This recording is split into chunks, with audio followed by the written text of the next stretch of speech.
Halo pemirsa sahabat Eljon dimanapun Anda berada, senang sekali saya Bagas dapat menyapa Anda di program Indonesia Membangun. Senang sekali sahabat Eljon, di episode kali ini kita akan kembali berbincang-bincang dan bertemu dengan sosok-sosok inspiratif yang tentunya ambil bagian dalam membangun negeri. Hadir bersama kita hari ini ada Bapak Kevin Wu. Beliau terpilih sebagai anggota DPRD DKI Jakarta dari Partai Solidaritas Indonesia. Dan Pak Kevin Wu juga merupakan ketua dari Panitia Penyelenggaraan ASEAN Chinese Clans Association atau ACCA 2024. Dan Pak Kevin juga merupakan Wakil Ketua Bidang Investasi di Badan Pengembangan Ekosistem Perfilman Kadin Indonesia. Langsung saja kita sapa Bapak Kevin Wu. Halo. Halo ya. Pak, apa kabarnya? Baik, luar biasa. Luar biasa Bapak, terima kasih banyak, suatu kehormatan bisa hadir di Eljon TV hari ini. Sama-sama, terima kasih. Baik Bapak, kita ingin lebih tahu nih Pak, Bapak sebagai sosok yang juga ambil bagian dalam membangun negeri, sosok inspiratif. Mungkin boleh di-sharing ke sahabat Eljon Pak, perjalanan Bapak, khususnya Bapak baru saja terpilih sebagai DPRD DKI Jakarta ya Pak ya? Iya, sahabat Eljon, terima kasih atas kesempatan yang diberikan terkait dengan bidang politik ya. Sebenarnya tergerak dari kegiatan-kegiatan yang selama ini saya lakukan. Jadi sejak mahasiswa saya sudah aktif di Senat Mahasiswa. Kebetulan saya kuliah tahun 99, saya terpilih menjadi ketua Senat Mahasiswa. Di situ saya melihat bahwa banyak hal-hal yang sebenarnya bisa kita perjuangkan. Kita sebenarnya dalam setiap situasi minimal kita punya dua posisi, Mas. Kita bisa diam, berpangku tangan, lalu menjadi korban. Kita hanya bisa nerima sebuah kondisi, baik itu suka maupun duka.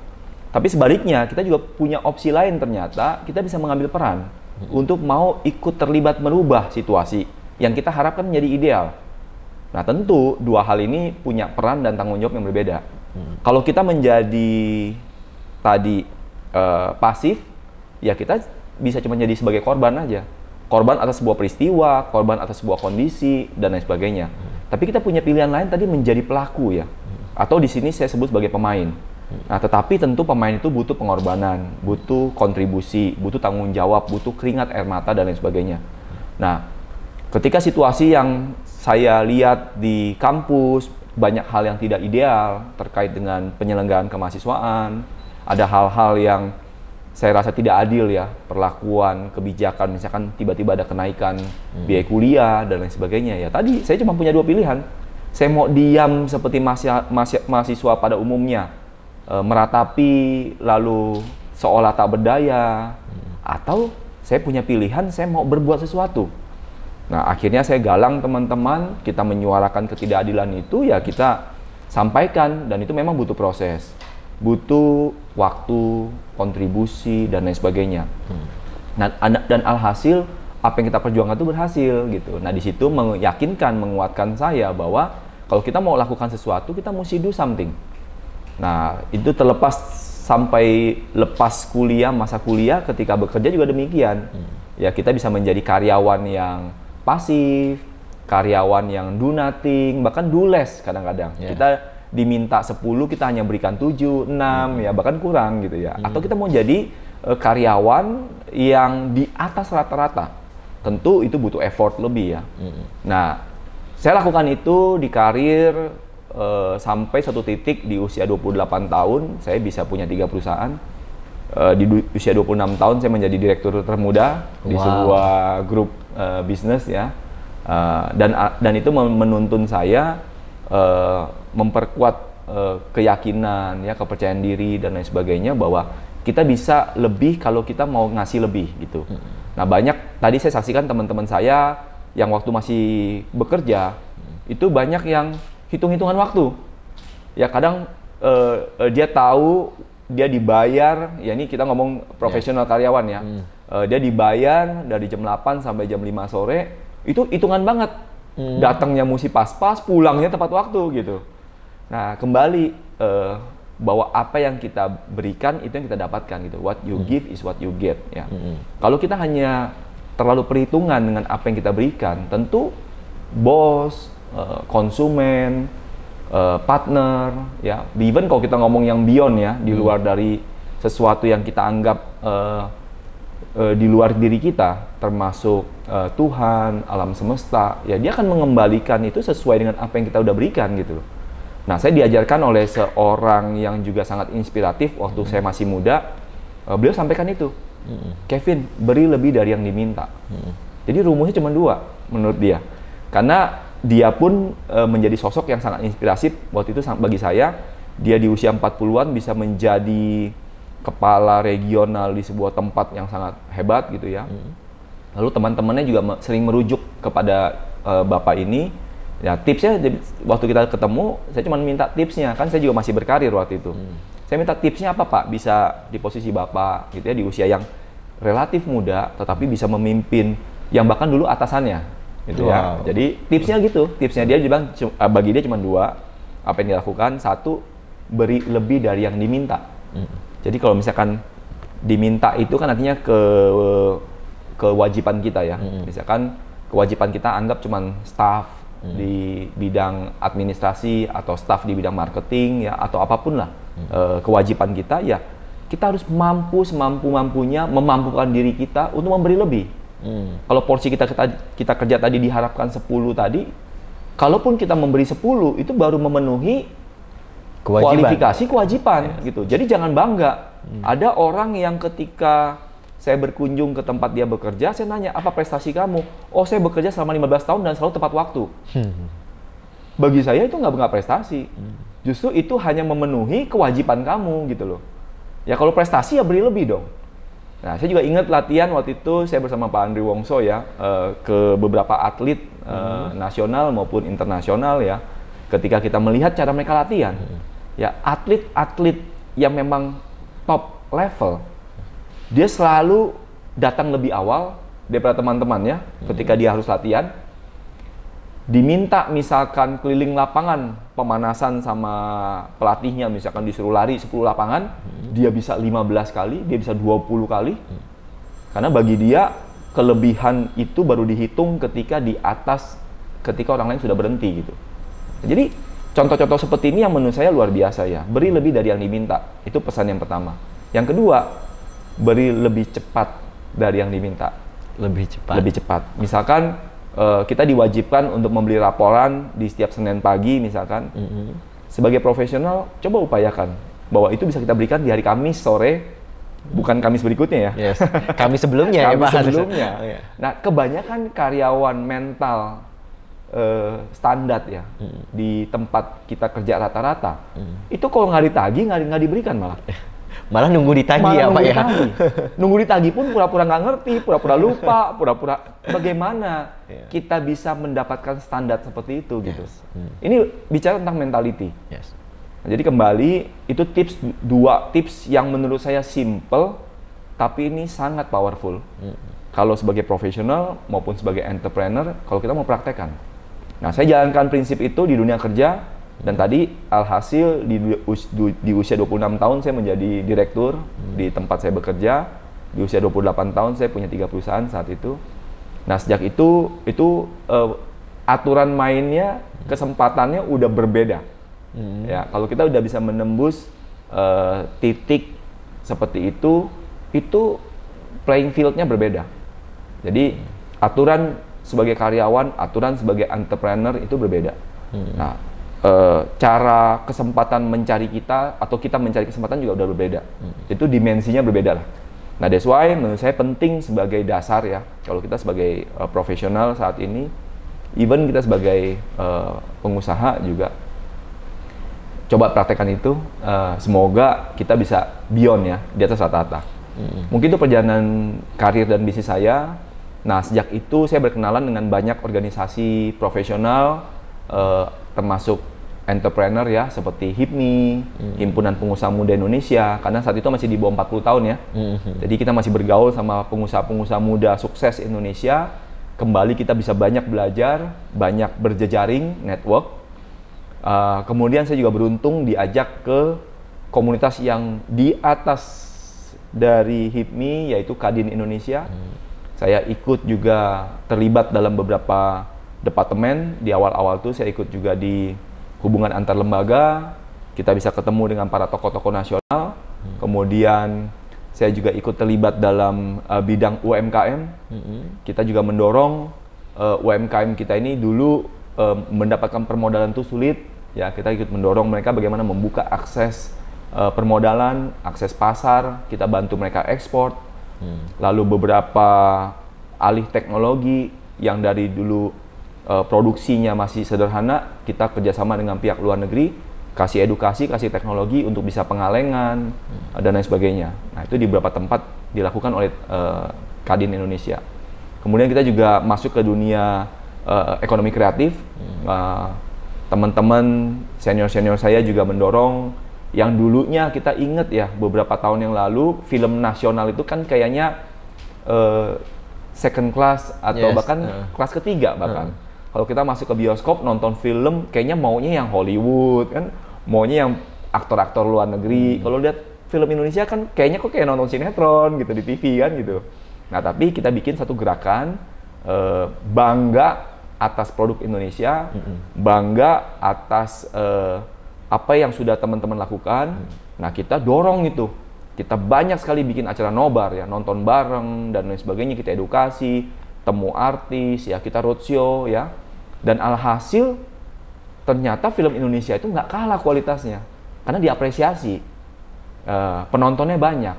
Bayangkan Mas, kalau kita bikin produksi film itu, beberapa film itu kan modalnya juga sangat besar ya, puluhan miliar ya. Tapi ketika masuk ke layar lebar, yang nonton itu mungkin 1/10 dari film umum gitu kan.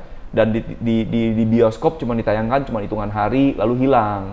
Lama-lama kan lemes. Tapi kalau kita mulai dari ujung pangkalnya dulu, pasarnya kita edukasi, pasarnya kita bikin lebih prestis gitu ya. Ketika kita mau launching filmnya, kita bikin acara, edukasi, ketemu artis, bikin seminar dan lain sebagainya. Lama-lama mulai terbentuk tuh mindset bahwa kita harus support film nasional dan nggak jelek ya, dan kualitas pemainnya juga terus berkembang, meningkat gitu ya. Dan ketika mulai digandrungi, lalu ditonton, mulai menyalip jumlah penonton dari film-film yang biasa kita import, dan alhasil hari ini, nah contoh nih sekarang lagi berlangsung film masih ada yang sampai 5 juta penonton. Oh luar biasa, luar biasa. Itu suatu prestasi yang besar sekali. Kita bisa menembus angka 1 juta aja itu udah hebat Mas. Nah ini sampai 5 juta yang nonton berbayar. Oh ini luar biasa. Nah ini yang kita lihat bahwa tadi mulai sesuatu kita hanya bisa menjadi penonton atau mau jadi pelaku, itu pilihan. Ya, lalu itu mungkin di Kadin Indonesia kemudian juga sempat dipercaya di tahun 2018 ketika Pak Jokowi ketemu dengan Pak Jack Ma waktu itu bicara tentang roadmap digitalisasi nasional kita mau gimana. Karena waktu itu ketika boom teknologi 4G, handphone semua jadi smartphone, banyak sekali peluang yang muncul, tetapi kita masih latah. Kita ini mau ngapain? Roadmap kita bagaimana? 5 tahun, 10 tahun, 50 tahun ke depan ini mau bagaimana? Jadi saya ingat betul Pak Presiden membentuk sebuah tim dan termasuk mengundang salah satunya tokoh-tokoh besar digital di dalam dan luar negeri. Nah waktu itu juga sempat mengundang Jack Ma ya. Waktu itu kan lagi fenomenal ya, Alibaba ya. Alibaba dengan Alipay-nya ya dan lain sebagainya. Nah, kebetulan yang mengeksekusi kerjasama itu adalah Kadin Indonesia. Saya yang dipercaya menjadi partner mereka untuk memimpin beberapa delegasi kita, tokoh pengusaha nasional maupun pengusaha lokal yang mendaftar itu lebih dari 300 dalam satu batch, pernah sampai 500 pengusaha, tetapi yang terpilih cuma 50 orang. Kita pergi ke kantor pusat Alibaba di Hangzhou, kota Hangzhou, dan itu kita belajar di sana secara gratis Mas. Ya, kita belajar semua tentang digitalisasi, mulai dari bagaimana mereka start ya, mereka memulai itu bagaimana. Mereka memulai dengan 12 orang ya di sebuah kamar apartemen sempit ya, kami pun sempat berkunjung ke apartemennya gitu ya. Kalau kita lihat bagaimana mereka memulai itu semua dari from scratch ya, dari cuman ide yang tertuang di kertas bisa menjadi sebuah raksasa global digital dunia yang disegani di mana-mana. Dan kita belajar dari sana bagaimana membuat ekosistem digitalisasi yang benar tuh kayak gimana. Dan saya membawa sampai tahun lalu sebenarnya kami masih lakukan itu. Nah, kita bersyukur alumni dari sana sudah ratusan orang. Semoga dari mereka juga bisa mulai membawa ilmu mindset ini untuk ditularkan dan dipraktekkan untuk menciptakan lapangan-lapangan pekerjaan baru, termasuk juga mentransfer ide dan ilmunya itu kepada partnernya, kepada karyawannya, kepada relasi bisnisnya gitu ya. Itu yang kita harapkan. Sehingga kita lihat sekarang di Indonesia juga ekonomi digital kita juga bertumbuh ya. Sekarang siapa yang nggak pernah belanja online gitu ya, mau di e-commerce, mau di sosial media ya, dan lain sebagainya ya. Siapa yang nggak pernah pakai ride hailing hari ini? Sangat simple, menjadi tulang punggung kita ketika lagi pandemi kemarin.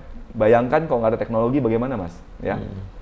Dan inilah sebenarnya kesiapan-kesiapan yang sudah dilakukan dan alhasil membuahkan hasil ketika pas kita butuhkan ya. Dan semoga ini nggak berhenti di sini. Sekarang teknologi udah mengacu ke 5G, bahkan beberapa teknologi sudah 6G bahkan 6G. Ya, di Amerika di Tiongkok sendiri sudah 6G saat ini. Jadi ya kita jangan terlena dengan apa semua pencapaian hari ini. Dunia berkembang begitu cepat, kalau kita tidak bergerak secepat perkembangan itu, maka kita akan terlambat. Mungkin itu yang dari sisi bisnisnya, kemudian apa tadi, politik ya? Politik. Tapi sebelum kita ke politik nih Pak, perjalanan Bapak ini tentunya suatu proses ya Pak ya, tadi Bapak sampaikan mulai dari mahasiswa Bapak ambil bagian untuk tidak pasif ya Pak ya. Tapi menuju proses itu Pak, mungkin sahabat Eljon juga ingin tahu nih, bisa menjadi sosok Bapak yang hebat sekarang ini ya Pak ya.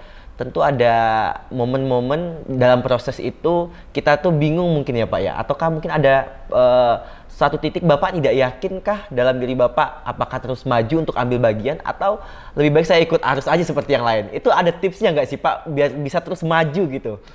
Iya, manusiawi ya. Manusiawi, kita ketemu kendala, ketemu masalah, tarik ulur ya. Kita melawan diri kita sendiri, kadang kita males, kadang kita takut, kadang kita ndak mau bergerak ya, mager orang bilang sekarang gitu ya. Itu semua manusiawi. Hanya yang perlu kita sadari saat itu adalah kita sebenarnya sadar kita punya dua kekuatan kalau menurut saya ya. Satu kekuatan dari dalam, satu juga kekuatan dari luar ya. Kita nggak bisa hanya mengacu pada kekuatan internal sendiri, menurut saya ya. Kita juga harus berada di tempat yang tepat, di lingkungan yang tepat. Karena tadi sebagai manusia pada titik tertentu kita menyadari kita banyak kekurangan, kita banyak kelemahan, kita banyak hal yang belum kita kuasai dan lain sebagainya. Jadi jangan jumawa, jangan arogan, jangan sombong, jangan ego. Di saat-saat seperti itu kita menyadari kita membutuhkan orang lain. Kita membutuhkan kekuatan di luar diri kita, termasuk Yang Maha Kuasa. Nah, jadi dua kekuatan itu mesti berpadu di titik yang tepat. Namun juga ada saat-saat tertentu kita juga harus mengandalkan kekuatan dari dalam. Maka saya bilang ini masalahnya nih, dua kekuatan ini yang memang harusnya kita melalui proses, melalui pembelajaran, melalui pergaulan kita bisa mendapatkan kebijaksanaan ya, insight ya. Kapan harus kita lakukan? Jadi ketika kita berada di lingkungan yang kita anggap nggak tepat, ya contoh ya, kadang lingkungan juga ada toksik ya. Setuju Pak. Ada politik kantor, ada kalau kita nongkrong di kantin, kayaknya dari diskusi 80% ngomonginnya kejelekan orang aja. Gibah ya bahasanya ya. Gosip ya, gibah. Gosip ya, aduh gibah ya. Semua ngomongin pemerintah semuanya jelek, inilah begini, ngeluh gitu loh. Aura-aura negatif itu tidak mengangkat diri kita di tempat yang lebih baik. Tapi sekali lagi itu pilihan ya. Kalau kita hanya berfokus kepada tadi kita menyerahkan kekuatan kita atau melepas kekuatan kita, itu ya kita bawaannya jadi kayak negatif, ya males, nyalahin, cari kambing hitam dan lain sebagainya. Ya jadi kalau posisi seperti itu ya jelas bagi saya, ya saya akan pindah, saya akan ganti, saya punya pilihan kok. Saya menyadari saya punya pilihan untuk merubah lingkungan saya. Kalau saya ketemu teman-teman kayak gitu, ya paling demi menghargai mereka ya thank you, duduk sebentar. Kalau mau ngopi-ngopi, setelah itu ya geser, cari lingkungan yang lebih positif. Ya seperti kemarin saya ketemu sama pimpinan Eljon ya. Saya banyak meminta nasihat dari Pak Joni Sugiarto ya. Beliau tokoh yang sudah saya kenal sangat lama ya. Saya ingat sekali saya kenal beliau pertama kali di tahun 2005. Waktu itu ada saya lupa Miss Tourism ya Pak ya? Oh karena kebanyakan Miss itu. Ya, ada putih pariwisata mungkin ada Pak. Miss pariwisata dan lain-lain ya. Nah saya kenal beliau di sana. Nah disitulah saya mulai melihat figur ini luar biasa dan kita bisa memilih kan. Kita bisa memilih dengan siapa kita bergaul, di lingkungan di mana kita berada. Tadi, at the end kita mesti sadarin itu kita punya kekuasaan. Kita bisa kuasa untuk memilih. Nah kalau kita lagi bete, bad mood, boleh nggak apa-apa, manusiawi. Tapi kita punya pilihan. Kita lebih senang duduk berkeluh kesah lama-lama sama lingkungan kayak gitu, atau kita boleh kadang-kadang kan ada luka batin ya ketika kita gagal melalui suatu proyek, gagal melalui sebuah tes ya, ujian dan lain sebagainya, nggak apa-apa, cooling down. Kita mau nyendiri silakan, tapi jangan kelamaan gitu ya. Ketika kita udah jatuh sakit, oke, setelah udah mulai recovery, ganti suasana, ganti lingkungan, cari orang-orang teman dekat yang bisa ngangkat kita, orang baik yang bisa memberi nasihat ke kita, orang tua kita, teman-teman yang lebih bijak. Nah itu yang saya sebut tadi, itu yang kedua, berarti kekuatan di luar diri kita. Di saat kita lemah, boleh nggak kita pegangan? Boleh. Tadi jangan arogan, oh semuanya saya yang bisa gitu ya. Itu ya at the end kita punya jadi banyak keterbatasan. Tapi kalau kita juga menyadari kita punya kelemahan, punya keterbatasan, ya pas kita butuh ya peganganlah sama teman-teman yang bisa diandalkan, saudara yang bisa membantu, mentor-mentor yang bisa mendapatkan nasihat dari mereka, termasuk kepada Yang Maha Kuasa. Kalau kita memang pendekatannya religius ya, kalau kita pendekatannya religius, mau dalam doa, silakan. Tapi sekali lagi, ada kekuatan di luar diri kita yang harus kita bisa andalkan, bisa kita gunakan. Nah, tapi kalau kita bicara di dalam, nah, bagaimana memanfaatkan kekuatan dari dalam? Saya menyaksikan banyak orang-orang yang memang ketika gagal, dia mampu bangkit. Gagal, bangkit lagi. Jatuh, bangun lagi. Apa dasarnya? Apa rahasianya? Yaitu will-nya. Willpower. Orang harus punya mimpi. Orang harus punya misi dalam hidupnya. Maka biasanya di usia-usia remaja, kita ini masih sering galau, sering seneng idol-idolan, kan gitu. Lihat ini seneng, karena di dalam diri kita ini belum ketemu satu figur ideal. Kita ini mau kemana? Hidup kita ini, apakah kita mau habiskan untuk kegiatan yang sifatnya tidak esensi ya? Atau kalau kita mau mempunyai satu arti hidup yang lebih kuat, tentu kita akan isi dengan banyak hal yang sifatnya kontemplasi, doa, ya meditasi, bisa bawa dalam puasa, apapun lah bentuk pencarian kita. Kita mencari satu jawaban. Apa misi kita hidup di dunia ini? Kita nggak lahir kan nggak ujuk-ujuk. Ada sebuah misi yang dihembuskan nih sama Yang Maha Kuasa kepada nafas kita nih, sama hidup kita. Kita mau jadi apa dalam hidup ini? Apa mau jadi benalu? Mau jadi sampah masyarakat? Mau jadi penggugah, perubah, penggerak, atau apa? Nah, kalau kita bisa mendapatkan calling itu, mendapatkan seruan, suara dalam diri kita. Oh, saya ini mau jadi pembaharu. Saya mau jadi penggerak. Saya mau jadi merubah situasi sebuah, ya kerennya sebuah bangsa, sebuah kaum, sebuah keluarga, sebuah lingkungan, whatever. Tapi temukan dulu suara itu. Kalau kita udah tahu bahwa tujuan hidup kita, ada misi kita mau robah sesuatu, niscaya Mas, api yang muncul di dalam diri kita ini, saya ibaratkan setiap manusia ini punya semangat. Nah, semangatnya ini kayak kobaran api. Berapi-api. Ya, berapi-api. Yes. Pertanyaannya, apinya ini api apa? Ada api lilin, anget-anget, tapi ditiup mati. Ya kan? Jadi dingin lagi. Oh, punya ide bangun tidur nih, punya ide. Oh, saya pengen bisnis ini, saya mau lakukan ini, saya mau berbuat sesuatu yang besar. Ketemu sama temennya yang apatis. Ah, nggak mungkin, nggak bisa. Paman gue udah gagal tuh kayak begitu. Ditiup dia. Mati apinya. Langsung dingin lagi. Yes. Boleh, ada yang kayak gitu. Nah, it's okay. Nah, mungkin lilinnya kurang besar. Jadi mesti api yang angin lebih besar buat menghembuskan. Oke, Pak. Jadi hidup life by design gitu ya, Pak ya. Kita sendiri yang mengatur hidup kita mau di lingkungan seperti apakah kita mau jadi penggerak atau mau pasif gitu ya, Pak ya.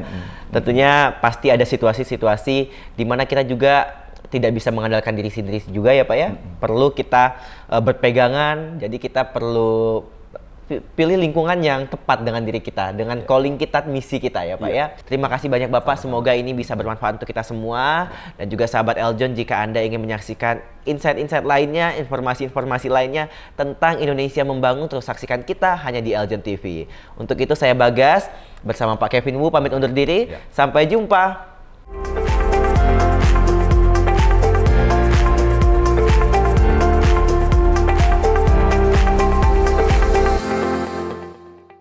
Sobat Eljon, saya Kristina, Putri Pariwisata Jawa Barat 2022. Sudah pernah nonton videonya kan? Nah, jangan lupa like, komen, dan share video ini ya. Terima kasih.